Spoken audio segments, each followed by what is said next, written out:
मांग करता हूं और इसके साथ ही जो सीएचए के साथी लंबे समय से आंदोलन कर रहे हैं, मैं सरकार से गुजारिश करता हूं कि सहानुभूतिपूर्वक इनकी मांगों पर विचार करके और इनकी समस्या का समाधान करें। सभापति महोदय, दुनिया विश्वास पे टिकी हुई है। हमारे यहाँ पे शादी ब्याह भी होते हैं तो विश्वास पे होते हैं, और हमारे यहाँ पे जबान के ऊपर लोग अपनी जान तक दे देते हैं। ये मेरे हिंदुस्तान का इतिहास रहा है। लेकिन मुझे बड़े अफसोस के साथ कहना पड़ रहा है सभापति महोदय, मैं 4 साल से मांग करता आ रहा हूं प्रत्येक सत्र में कि जिस प्रकार से 22 राज्यों में अलग अलग कानून बना करके राजस्थान के युवाओं को रोजगार पाने से रोका जा रहा है, तो या तो केंद्र सरकार कानून बना के और उन कानून बने हुए उन कानूनों को स्टेट ने जो बनाए उनको निष्प्रभावी करे, जिससे राजस्थान के बेरोजगार को भी रोजगार मिले। और अगर ऐसा नहीं है तो राजस्थान की सरकार भी बिल लाए, कानून बनाए, जैसे बिहार में बनाया, हरियाणा में बनाया, अन्य राज्यों में बना हुआ है, तो सरकार भी कानून बनाए जिससे कि राजस्थान के स्थानीय जवानों को सरकारी नौकरियों में 90 से 100% आरक्षण मिले, प्राइवेट कंपनियों में कम से कम 75% आरक्षण मिले। और अफसोस की बात है सभापति महोदय, राज्यसभा चुनाव के वक्त मुख्यमंत्री जी ने स्वयं मुझे वचन दिया था कि जल्दी ये बिल ला करके और हम ये कानून बनाएंगे। इतने दिनों से वेट करते रहे और अभी विधानसभा में जवाब आया कि ऐसा कोई कानून नहीं बनाने जा रहे हैं। जब मुख्यमंत्री जी खुद जबान देकर के एक विधायक को और फिर अगर मुकर जाए तो इससे ज्यादा अफसोस की बात नहीं हो सकती है। इसलिए मैंने मांग की कि 5 लाख भर्तियां निकाले। चुनाव के वक्त घोषणाएं हो जाती हैं, अभी कहा गया कि 1,82,000 भर्तियां निकाली हैं। हमने कहा भर्ती कैलेंडर जारी करे कि ये भर्ती तुरंत डेट दे एग्जाम की, फिर रिजल्ट की डेट दे, फिर ज्वाइनिंग की 6 महीने में डेट दे, जब तो हम मानेंगे कि सरकार की नीयत साफ है। वरना घोषणाओं में क्या रखा है, केवल घोषणा करने से 5 लाख की वो भर्तियां निकाले। भर्ती प्रक्रिया में इतनी विसंगतियां हैं सभापति महोदय, कोई भी भर्ती निकले, कभी किसी में 10 जो क्वेश्चन है वो गलत आते हैं, किसी के 20 के आंसर गलत आते हैं, फिर उनको डिलीट कर दिया जाता है। क्या मजाक चल रहा है कि एक पेपर बनाने वाला है वो पेपर ये नहीं बना सकता कि ये क्वेश्चन सही है या नहीं है, इनका आंसर सही है नहीं है, आंसर की जारी कर दी जाती है, फिर डिलीट कर दिया जाता है, गलती हो गई है। तो क्या मजाक कर रही है एजेंसियां, जो कैसे ये पेपर लीक नहीं होगा। जो इतने लापरवाह लोग अगर एग्जाम कराएंगे तो ये पेपर लीक कभी नहीं रुकने। और ये टफ पेपर क्यों दिया जाता है सभापति महोदय, इसलिए दिया जाता है कि पढ़ने वाला बच्चा कांस्टेबल में भर्ती होना चाहता है, आईएएस का पेपर पकड़ा दिया, वो पढ़ेगा, उसका लेवल वही है, तो वो सेलेक्ट कैसे होगा, सोल्व कैसे करेगा। और जिसने पेपर चुरा लाया वो सोल्व करके दे देगा, उसका सिलेक्शन हो जाएगा, वो थानेदार बन जाएगा, वो अधिकारी बन जाएगा, और वो बेचारा अपने घर रोता चला जाएगा। सभापति महोदय, मजाक चल रहा है राजस्थान के अंदर।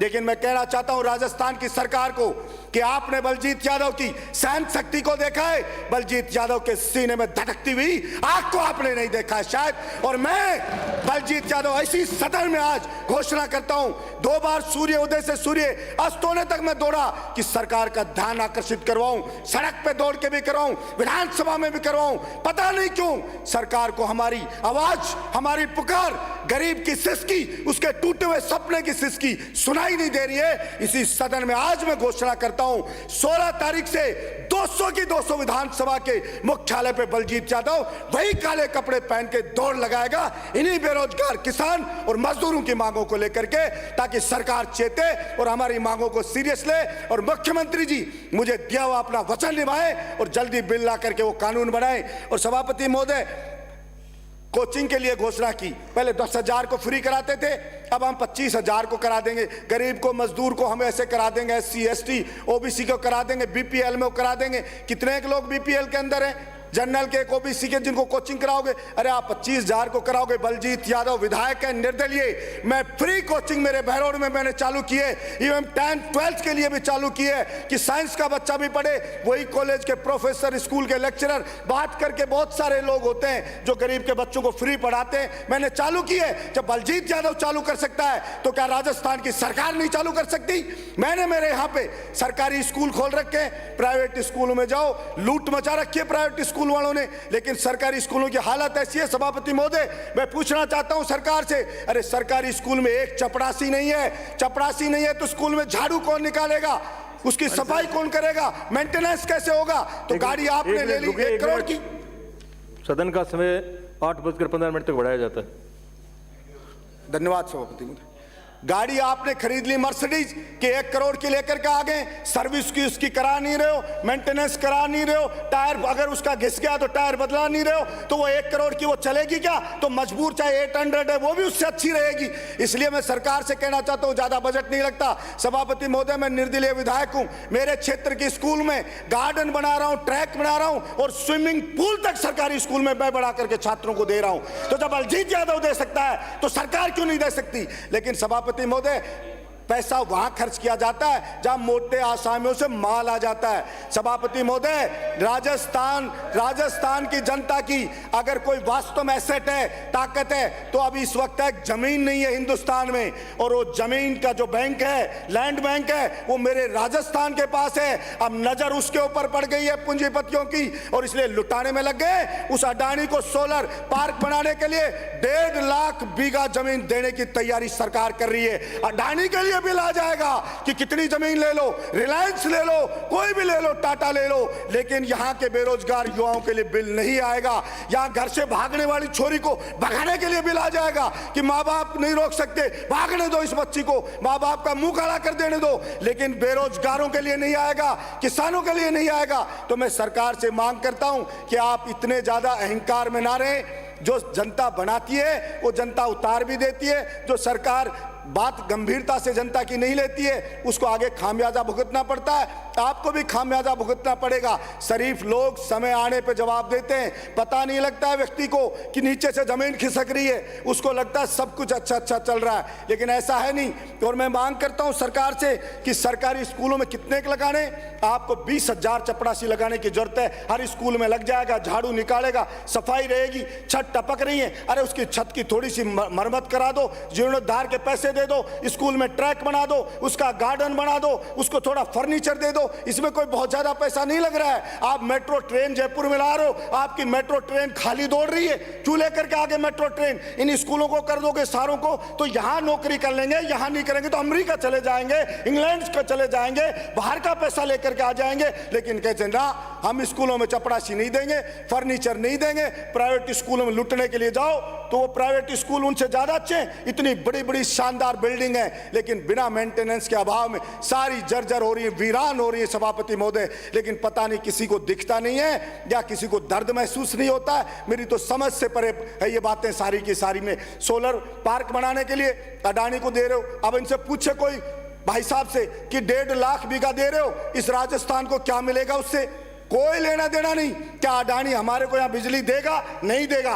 क्या आपने कॉन्ट्रैक्ट किया कि कम से कम इतनी बिजली तो देगा, इस रेट में देगा? नहीं किया। क्या अडानी जी बनाएंगे, जमीन हमारी रियायती दर पे लेंगे और फिर वो बेचेंगे, मुंह मांगी दाम पे बेचेंगे? बिजली जो 2 रुपए अप्रैल से पहले सभापति महोदय 2 रुपए, 2.25 रुपए यूनिट के अंदर जब कभी खरीदनी पड़ती थी, कोई कमी आए तो उस बिजली को कितने रेट पे खरीदा है? 18 रुपए यूनिट तक बिजली को खरीदा है, 18 रुपए यूनिट तक। और फिर भी गर्मी में रोता रहा किसान, मुझे जाके फैक्ट्रियों की बिजली काटनी पड़ी।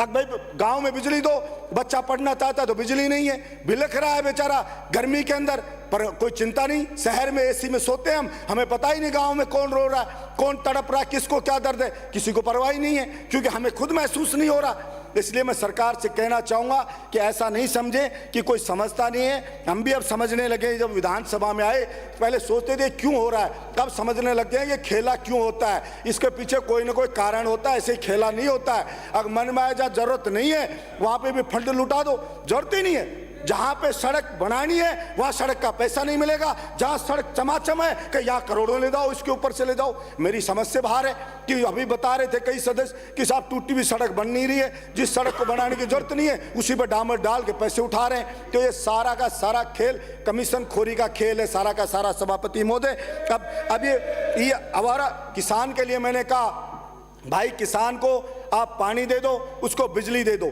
और वर्तमान में किसान के सामने अब सबसे बड़ी समस्या खड़ी हो गई है पानी बिजली के साथ साथ आवारा पशुओं की, उसकी पूरी फसल को नष्ट कर रहे हैं। मैंने सदन में कई बार मांग करी, अरे आप कह रहे हो तार बाढ़ लगाएंगे, उस बाढ़ को आपकी को कोई उखाड़ ले जाता है, कोई खा जाता है, कितनी लगी कितनी नहीं लगी। अरे भाई मैंने कहा ये जो नंदी हैं इनकी नसबंदी कर दो, उसमें कितना पैसा लगता है, क्या ये दिमाग में नहीं आती किसी के? आदमियों की नसबंदी कर दोगे लेकिन कैसे नंदी की नसबंदी नहीं करेंगे, तू नष्ट करेगा सारी की सारी फसलों को, उसमें कौन सा पैसा लग रहा है सरकार का? पर पता नहीं मेरी समझ से बाहर है कि क्या वास्तव में ही किसान को बर्बाद करना चाहते हैं या सोचना नहीं चाहते, या ताड़ बाड़ का काम कहीं खत्म नहीं हो जाए, नसबंदी कर दे तो पता नहीं क्या सोच के कर रहे हैं। हमें किसान कहता है, अनपढ़ सा किसान कहता है एमएलए साहब जाके कहना इन नंदियों की नसबंदी कर दे तो आगे तो बढ़ोतरी नहीं होगी। लेकिन मैंने कहा, मैंने बोला विधानसभा में तो बोला ऐसा क्या बात होगी जो नहीं, इस बात की समझ में नहीं आ रही। पता नहीं क्यों नहीं समझ में आ रही है। अब ERCP है, ERCP में पिछली बार 4000 करोड़ हुआ था, अब की बार और कर दिया है, उससे पहले वाली सरकार भी कर गई थी। अरे भाई एक फावड़ा चलानी है, बजट ही बजट जारी हो रहा है, अब जारी किया तो ये बताना चाहिए था कि इस डेट से टेंडर होंगे, इस डेट से काम चालू होगा और इतने समय में हम ये पानी पहुंचा देंगे, वहां तक खोद देंगे हम यहाँ पर। लेकिन नहीं हुआ। हमारे प्रधानमंत्री जी भी आए तो और दिलों की धड़कनें बढ़ा गए, उन्होंने कहा एक समिति बना दी है और अब ये समिति रिपोर्ट देगी, दूसरे स्टेट मध्य प्रदेश से वार्ता होगी, फिर इस पे काम आगे बढ़ेगा। अरे भाई ये पंजाब से हमारा विवाद है, उस पर कुछ नहीं हो रहा है, दिल्ली से यमुना का विवाद है पानी का, उस पर कुछ नहीं हो रहा है, हरियाणा से विवाद है, उस पर कुछ नहीं हो रहा है, वो पानी तो आया नहीं। अब ये चंबल जो आ रही थी जिसमें खतरे के निशान से बह रही थी, गंगा जी में जाके पूरे समुद्र में गिर रही है, तो मध्य प्रदेश क्या करेगा भाई? मध्य प्रदेश को अगर ज्यादा है तो रोक ले उस पानी को, क्यों बाढ़ आने दे रहा है? और बह के जा रहा है तो उसमें दिक्कत नहीं है, समंदर में गिर जाएगा, लेकिन राजस्थान का किसान पिसाया मर जाएगा, उसको पानी नहीं पीने देंगे। ऐसे कैसे चलेगा? ये केवल और केवल राजनीति करते जाओ और मरे बेचारा किसान मजदूर मरता जाए, लुटता जाए। समर्थन मूल्य पे फसल आएगी तो कहेंगे अभी नहीं खरीदेंगे, और जब वो किसान बेचारे की फसल दूसरे ले जाएंगे, लाला जी खरीद लेंगे, मजबूर होकर बेच देगा, फिर क्या खरीद चालू करेंगे? खरीद करेंगे तो जो राजस्थान देश का 45% बाजरा मेरा राजस्थान अकेला पैदा करता है, लेकिन उस बाजरा को समर्थन मूल्य पे नहीं खरीदेंगे। हमारे बगल के स्टेट के अंदर बाजरा 2300-2400 रुपए के अंदर खरीदा जा रहा, 2400 रुपए क्विंटल में, और यहाँ पे 1200 रुपए में बेचने को तैयार है किसान, बेचारा 1200 पे बेचने को मजबूर है, वो बिक रहा है लेकिन उसको नहीं खरीदेंगे। इसी तरह मैं मांग करता हूं सरकार से कि किसान को पूरी उसकी फसल का दाम मिले और किसान का समर्थन मूल्य क्या होता है? मिनिमम प्राइस है, मैक्सिमम प्राइस नहीं है, मिनिमम प्राइस। क्या वो भी सरकार नहीं देना चाहती कि मिनिमम प्राइस से भी आधी रेट पे बेचने को मजबूर है? लेकिन पता नहीं क्यों कि किस सब के लिए बजट है, हजारों करोड़ ले जाओ उनके लिए बजट है, लेकिन किसान के लिए बजट नहीं है, जवान के लिए बजट नहीं है, गरीब के विद्यार्थी पढ़ने वाले के लिए बजट नहीं है। कभी कह देते हैं लाल डोरे के लिए मांग करी, किसान ने बेचारे ने मकान, बस खत्म कर रहा हूं सभापति, एक मिनट खत्म कर रहा हूं सभापति, मुझे पता है मेरी बात बहुत कड़वी सी लग रही है पर एक मिनट में। लाल डोरे के लिए आबादी बढ़ गई, कब से लाल डोरा निश्चित है, लेकिन उसको पट्टा नहीं मिल रहा है, प्रशासन गांव के संग पट्टा मिल नहीं रहा है क्योंकि आबादी का लाल डोरे का विस्तार नहीं करो। अरे बरसों हो गए, क्या लोग बढ़े नहीं, जनसंख्या बढ़ी नहीं, ये बात समझ में नहीं आ रही, लेकिन उस लाल डोरे का विस्तार नहीं कर रहे हैं। विस्तार नहीं करोगे तो उसको पट्टा नहीं मिलेगा। इसलिए मैं सरकार से मांग करता हूं कि उसका भी करे। और एक वीसी खेलने का एक नया ट्रेंड चल गया आजकल, ये कोरोना भगवान क्या है, यहाँ पे आकर के वीसी छोड़ गए। अब मन में जो ले बैठ जाता अधिकारियों को, आज वीसी है 4 घंटे इसकी, फिर 4 घंटे इसकी, 2 बार सभापति महोदय वीसी चलती है, सब कुछ एकदम जाम हो जाता है, सारा प्रशासन वीसी में लग जाता है, प्रिंसिपल को वीसी बुला लेते हैं, टीचर से तरह तरह की सूचनाएं मांगते हैं, वो बच्चों को पढ़ाई कैसे हर काम में लगा दिया, तो टीचर को पढ़ाई करने दे, पढ़ाई हो। और 3rd ग्रेड के टीचर है, ये बरसों से बाहर पड़े, इनको भी मौका दे अपने